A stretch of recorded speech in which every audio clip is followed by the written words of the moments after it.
We have therefore agreed that we will invite political parties to form a government of national unity. Going to be the acid test of the government of national unity.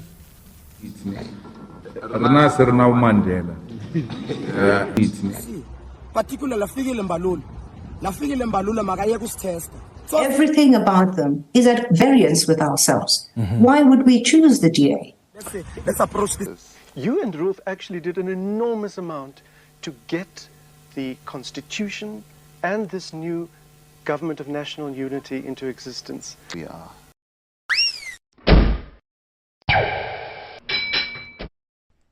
Welcome to Heads Up SA. Today we dive into a critical issue that's shaking the political landscape of South Africa. President Cyril Ramaphosa has announced that the ANC, after securing only 40% of the votes in the recent elections, has decided to form a government of national unity. But what does this really mean for South Africa? It's not fighting for power sharing. When we fight against Zozo, we are doing so because we don't want to share power with him. We are fighting against the Klerk because we don't want to share power with him. People cannot share power with the enemy. The ANC's decision comes amidst significant internal division regarding a potential coalition with the DA. Critics argue that the government of national unity, especially while black South Africans form the majority, is an insult to the poor. Everything about them is at variance with ourselves. Why would we choose the DA? Let's approach this thing with code. No. ETA, yabula lo tata betu. ETA, yabula lo mama betu. ETA continues to piss on black people's face. The ANC, which stands now as a protector of the people, cannot be sold through a piecemeal approach. That this ANC, particularly La Figile Mbalula Magayeku's test. So we're here today to register our concern around the inclusion of the Democratic Alliance in any coalition government or any government of national unity. We don't believe there's a space for a political party that is anti-transformation, a political party that thinks it's normal to burn the South African flag. We won't be able to nationalize the Reserve Bank, so we can actually separate the Prudential Authority in order for us to issue licenses to black people. So we have black owners of banks. We can't effect those kind of changes until we change this constitution. We won't be able to institute reforms of water as long as the Irrigation Act of Apartheid is still active.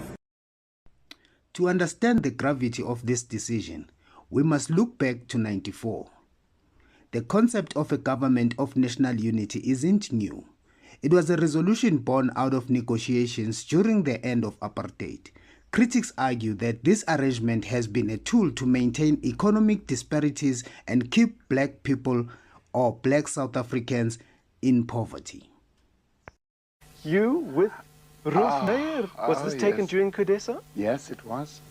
As we were reaching the culmination of the negotiation process. You and Ruth actually did an enormous amount to get the Constitution and this new Government of National Unity into existence. We are. So it isn't Ruth and I who wrote the Constitution. We all wrote the Constitution. We all wrote the Constitution. I was telling people how cleverly the two of you designed the South African flag when I gave you the box of crayons. Do you remember that weekend Yes, we I spent do, together? I do. It's a very successful flag. Julius Malema, leader of the EFF, has reportedly expressed his dissatisfaction with this move. The proposed government of national unity includes the ANC, DA, and IFP, among others. Malema and others in his camp view this as a betrayal of the promise for radical economic transformation. No, there was a story of government of national unity. Mandela. We don't do government of national unity. We don't want it. So we want coalition. We don't want government of national unity. We will end up with wrong people.